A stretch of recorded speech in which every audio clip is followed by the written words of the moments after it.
نحمده ونصلي ونسلم على رسوله الكريم اما بعد فاعوذ بالله من الشيطان الرجيم بسم الله الرحمن الرحيم الف لام میم ذلك الكتاب لا ريب فيه هدى للمتقين الذين يؤمنون بالغيب ويقيمون الصلاة ومما رزقناهم ينفقون۔ یہ کتاب ہے جس میں کوئی شک نہیں، ہدایت ہے متقین ڈرنے والوں کے لیے، وہ لوگ جو بن دیکھی چیزوں پر ایمان لاتے ہیں اور نماز قائم کرتے ہیں اور ان چیزوں میں سے جو روزی دی ہم نے ان کو خرچ کرتے ہیں۔ صدق اللہ العظیم۔ قابل صد احترام بزرگوں، بھائیوں، متقین کی صفات کا بیان شروع ہوا تھا۔ کل پہلی صفت کا ذکر ہوا الذین یؤمنون بالغیب، کہ جو بالغیب بن دیکھی چیزوں پر ایمان لاتے ہیں۔ یاد رکھنا، ایک ہوتا ہے علم، ایک ہے معرفت اور ایک ہے تصدیق۔ علم کا معنی ہے جاننا، معرفت کا معنی ہے پہچاننا، اور تصدیق کا معنی ہے ماننا۔ جاننے کا نام بھی ایمان نہیں ہے، پہچاننے کا نام بھی ایمان نہیں ہے، ایمان نام ہے ماننے کا۔ مثلا قرآن نے اہل کتاب کے متعلق کہا کہ یعرفونہ کما یعرفون ابناءہم، کہ تورات و انجیل کے اندر آخر الزمان رسول صلی اللہ علیہ وسلم کی جو کیفیات اور صفات بیان ہوئی تھیں، اس کی وجہ سے قرآن کہتا ہے کہ حضور کی ذات کو وہ اس طرح پہچانتے تھے کہ جس طرح اپنی اولادوں کو، اپنے بیٹوں کو پہچانتے ہیں، لیکن اس کے باوجود وہ مومن نہیں ہے۔ اس سے معلوم ہوا کہ حضور کی ذات کو نبی کی حیثیت سے پہچان لینا کافی نہیں ہے۔ قرآن نے ان کے ایمان کی نفی کی ہے۔ اسی طرح مشرکین مکہ، جن میں حضور علیہ السلام نے بچپن سے لے کر 40 سال کی زندگی کا زمانہ گزارا، 40 سال کے بعد نبوت ملی۔ اب آپ نے جب نبوت کا اظہار فرمایا، اعلان نبوت کے بعد بعض اہل مکہ نے دلیل نبوت پوچھی۔ توجہ سے بات سمجھنا ذرا، حضور سے دلیل نبوت پوچھی تو حضور علیہ السلام نے ان کے سامنے کوئی اور دلیل ذکر نہیں کی، بچپن سے 40 سال کے زمانے کی زندگی کا کردار پیش کیا جس کو قرآن نے ذکر کیا۔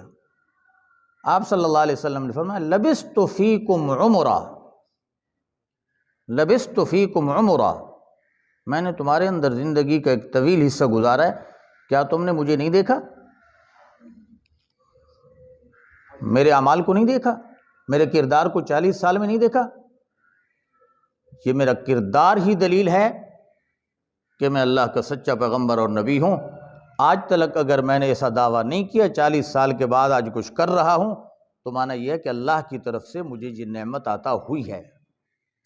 اب اس دلیل کی وجہ سے مشرکین مکہ حضور کو جانتے تھے کہ واقعتاً سچے ہیں، صادق کہتے ہیں، مصدوق کہتے ہیں، امین کہتے ہیں، اعتماد کرتے ہیں، لیکن اس کے باوجود تصدیق کے لیے تیار نہ ہوئے۔ معنی یہ ہے کہ ان کے علم کے باوجود بھی وہ مومن نہ ٹھہرے۔ تو اس سے پتہ چلا ایمان نام صرف جان لینے یا پہچان لینے کا نہیں ہے، ایمان نام ہے تصدیق کا، کہ جان پہچان کر اس کو مانو کہ واقعتاً اللہ کا پیغمبر جو کچھ کہہ رہا ہے یہ سچ ہے، یہ حق ہے، یہ نبوت کے دعوے میں سچا ہے، اور اللہ کی طرف سے جو کچھ پیغام اور احکام لایا ہے وحی کی شکل میں، چاہے وہ وحی مطلوب قرآن ہو یا وحی غیر مطلوب حدیث رسول ہو، یہ سب اللہ کے نبی کے منہ سے نکلنے والے اقوال اور آپ سے صادر ہونے والے افعال سب حق ہیں، ان کے ماننے کا نام ایمان ہے۔ بات سمجھ آئی؟ اس کے بعد دوسری صفت پہ آتے ہیں۔ اللہ تعالیٰ نے ارشاد فرمایا وَيُقِيمُونَ الصَّلَاةَ، نماز کو قائم کرتے ہیں۔ عزیزان محترم، قرآن نے یہ نہیں کہا کہ نماز پڑھتے ہیں، نماز ادا کرتے ہیں۔ بلکہ فرمایا یقیمون الصلاۃ، نماز کو قائم کرتے ہیں۔ قیام صلاۃ کا معنی کیا ہے؟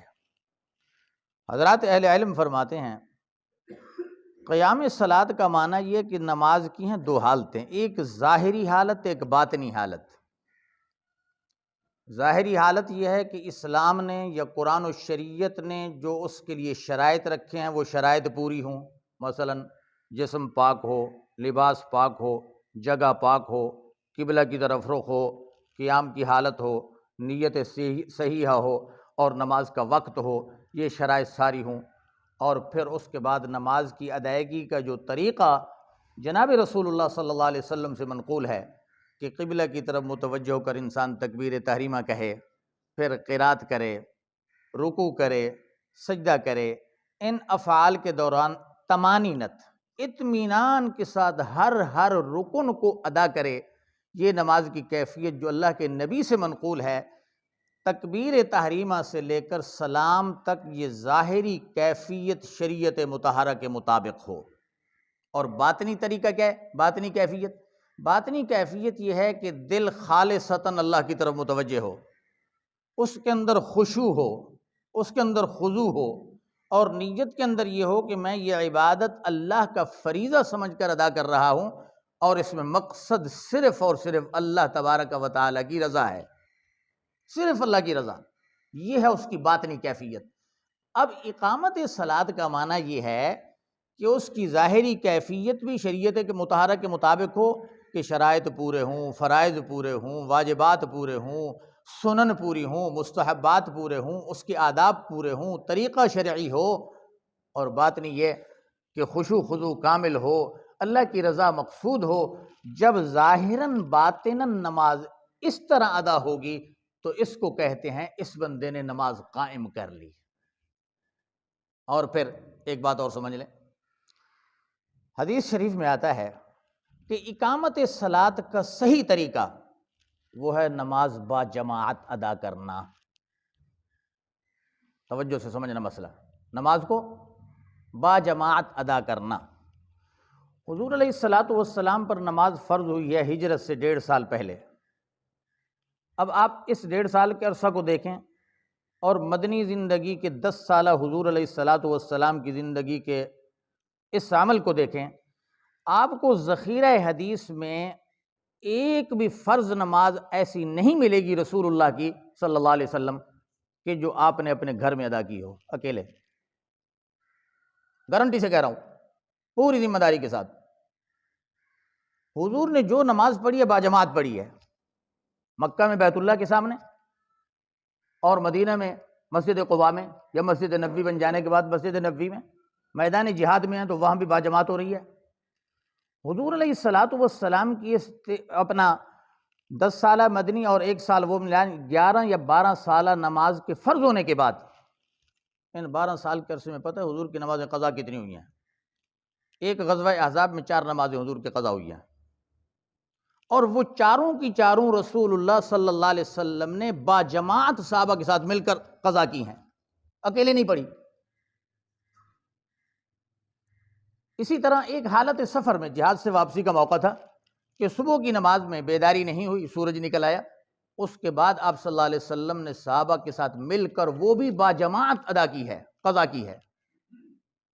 البتہ زندگی کے آخری ایام میں جب آپ پر انتہائی بیماری کا شدید حملہ تھا، اس وقت آپ صلی اللہ علیہ وسلم کی 17 نمازیں قضا ہوئی ہیں، 17 نمازیں، کہ اس میں آپ کو غشی ہو جاتی تھی، بے ہوشی ہو جاتی تھی، یہ کیفیت ہوتی تھی آپ صلی اللہ علیہ وسلم کی۔ اس کے علاوہ آپ کا گھر میں نماز پڑھنا صرف نوافل کی حد تک تو ہے کہ آپ سنن گھر میں پڑھتے ہیں، نوافل گھر میں ادا کرتے ہیں، تہجد گھر میں ادا کرتے ہیں، لیکن فرائض نماز جو ہے، فرائض صلاۃ، یہ فرض نماز آپ صلی اللہ علیہ وسلم ہمیشہ با جماعت آپ نے ادا کی ہے۔ تو اقامت صلاۃ کا ایک معنی یہ بھی ہے کہ نماز کو با جماعت ادا کرنا، اس طرح نماز ادا ہوگی تو اللہ کے یہاں ادا ہوگی۔ اور پھر سبحان اللہ، ایک حدیث میں آتا ہے، ایک صحابی ہے، بینائی کمزور ہے، رسول اللہ صلی اللہ علیہ وسلم کی خدمت اقدس میں آتے ہیں، یا رسول اللہ، مسجد نبوی اور میرے گھر کے درمیان ایک وادی حائل ہے، کبھی بارش ہو جاتی ہے تو اس وادی میں پانی بھر جاتا ہے اور میں بینائی کی کمزوری کی وجہ سے مسجد نہیں پہنچ پاتا، اور میرا کوئی راہبر بھی نہیں ہے کہ میرا ہاتھ پکڑ کے مسجد تک مجھے پہنچا دے، کیا مجھے اجازت ہے کہ میں فرض نماز گھر میں ادا کر لوں؟ حضور سے پوچھ رہے ہیں صحابی رسول کہ میں معذور ہوں، بینائی کی کمزوری ہے۔ تو آپ صلی اللہ علیہ وسلم نے اولاً اس کو اجازت دی کہ ہاں ٹھیک ہے، آپ پڑھ لیا کریں۔ اب وہ یہ سن کر مسجد نبوی سے باہر نکلا، جو ہی باہر گیا حضور نے کہا اس کو بلاؤ، واپس بلا لیے گئے۔ اب حضور نے پوچھا یہ بتاؤ کہ کیا آپ کے گھر میں آذان کی آواز پہنچتی ہے؟ صحابی نے کہا جی ہاں یا رسول اللہ، آذان کی آواز گھر میں پہنچتی ہے۔ فرمایا اگر آذان کی آواز گھر میں پہنچتی ہے تو پھر آپ کو گھر میں نماز ادا کرنے کی اجازت نہیں ہے۔ میرے بھائیو یہ دیکھو، معذور ہیں، عذر کے باوجود آپ صلی اللہ علیہ وسلم نماز با جماعت ادا کرنے کا حکم دے رہے ہیں اور فرما رہے ہیں آپ کو گھر میں نماز ادا کرنے کی اجازت نہیں، فرض نماز۔ میرے بھائیو آج ہم مسلمان کہاں کھڑے ہیں؟ کتنی نمازوں کو ہم قضا کر دیتے ہیں معمولی آزار کی وجہ سے، کوئی شرعی عذر نہیں ہوتا، گھروں میں فرض نماز ادا کر لیتے ہیں۔ اس لیے قرآن نے اقامت صلاۃ جہاں بھی کہا ہے، قرآن کریم نے صراحتاً 109 آیات میں نماز کا حکم دیا ہے، 109 آیات صراحتاً حکم، اور جہاں ضمناً آیا ہے وہ اس سے بھی زیادہ ہے، اور سینکڑوں احادیث میں اس فریضے کا تذکرہ ہے۔ لیکن آج ہم مسلمان جتنا غفلت کے ساتھ اس فریضے کو ادا کر رہے ہیں، پتہ نہیں ہمارا انجام کیا ہوگا۔ دعا کریں اللہ تعالی ہمیں ان فرائض اسلام کی اہمیت کو سمجھنے اور ان فرائض کو اسی اہمیت کے ساتھ ادا کرنے کی توفیق عطا فرمائیں۔ وآخر دعوانا ان الحمد للہ رب العالمین۔